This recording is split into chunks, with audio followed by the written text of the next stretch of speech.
Really, the last thing in this section is the payoff formula. And the idea here, it's very similar to the payment formula. And we're using the special formula because the payments that we're making, they include interest as well as principal. So we're going to use a special formula to kind of untangle all this, or helps us out. And it's very similar if you, in a way, if you just sort of solve for A, basically, and sort of solving for like the remaining principal we're gonna, or the remaining amount we're gonna have to pay off, I should say, not necessarily principal.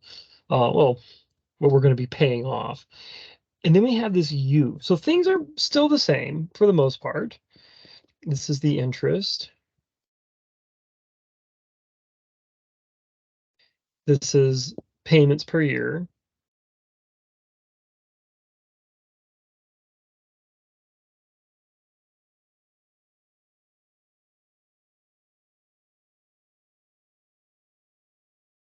T is years. PMT is the regular payment. For us, we're going to go back to the original example with the car loan. That was monthly. And what we're going to get, and see if we can get this so it's not quite as blurry there. That helps at all. Maybe. And then the thing is U. U is the number of remaining payments. So what we're going to be doing here is see if I can try to get this a little less blurry.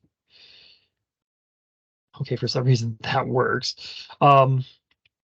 Again, we want numbers r over n, and then 1 plus r over n. Now, u is a little tricky. What u is going to be is, you could think of it in many different ways. We could call it total payments, the number of total payments. Well, there's different ways we can approach this, but we could think of u as the payments per year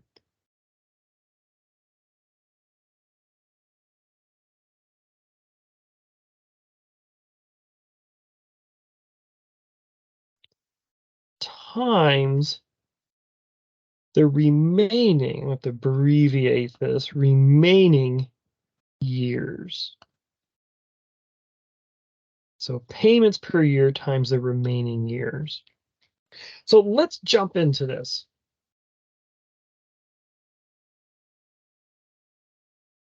Let's say in our example, we want to pay off the car loan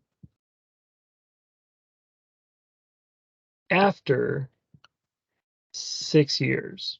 So remember, this was the car loan in the previous video. So this loan was $70,000. It was going to be at 9% interest over 10 years. So for 10 years, we're going to be paying 9% interest on this thing.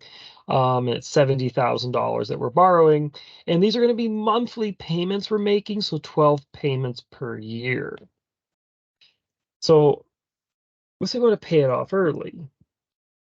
How much do we need to pay? So again, for this, we're looking for our original amount that we had borrowed was 70,000. We came up with a payment for this. It was 886.73.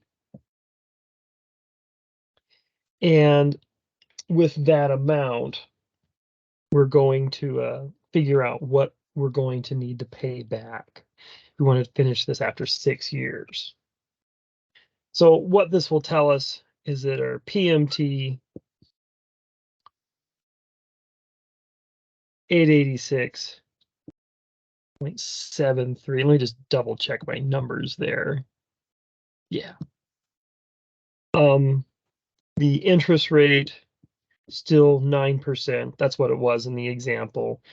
We're doing 12 payments per year. And now our U, but we want to pay it after 6 years. That means there's 4 years remaining.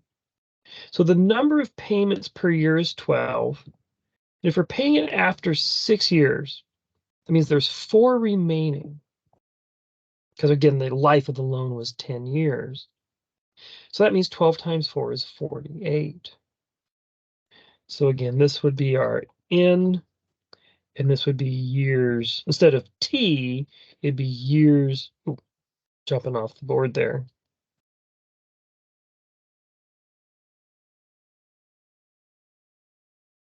The years remaining. So if we're paying it off after 6 years, the number of years remaining is 10 minus 6, or 4, because the loan is for 10 years. We're going to pay it off after 6, though, pay it off early. So that means we're skipping out of 4 years, which is the deal. All right. So let's jump into our formula. So A is going to be the amount we're going to need to pay after 6 years, so we don't have to make any more monthly payments. This is the amount we're going to pay off. And again, it's going to be the same thing as before.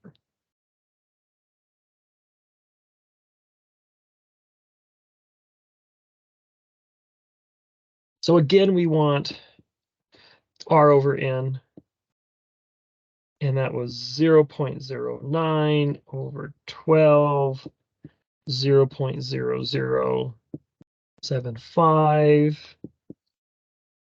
Add 1 to that, and we get 1.0075. So we'll replace this number with 0.075, replace this with 1.0075, replace this with 48. So I have a negative 48 as our exponent. So this will be 886.73 times 1 minus 1.0075, because that's what 1 plus R over N turned out to be, to the negative, and then U is 48. So we attach that minus sign to U, and then 0.0075.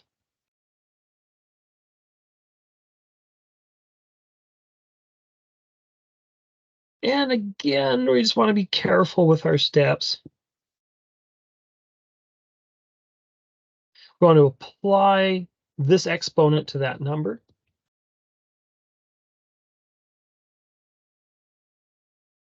What we'll do, 1.0075 exponent negative 48.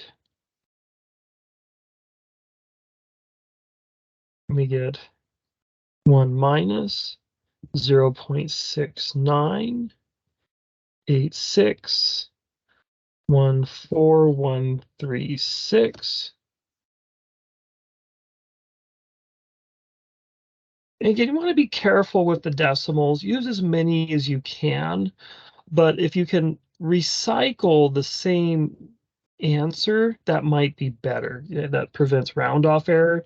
So I'm going to go in this one, for example, 1 minus my previous answer, which was this number, except in the calculator, it'll have more digits. And so that'll give 0.30138586 But again, I'm going to now divide these two. I'm just going to use this as my previous answer.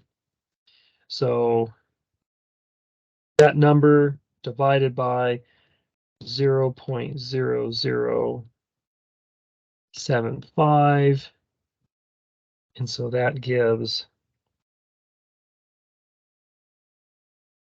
886.73, 40.1847.189.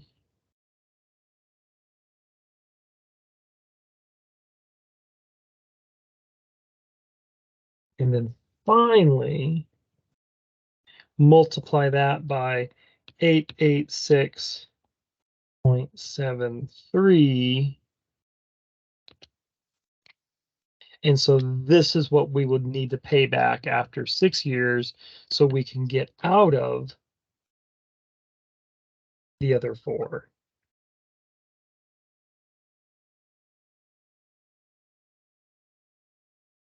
And then rounding to the nearest cent. So it's 35,633.05, rounding to the nearest cent. And so that's it. That's how you use that payoff formula. So any questions about that, let me know.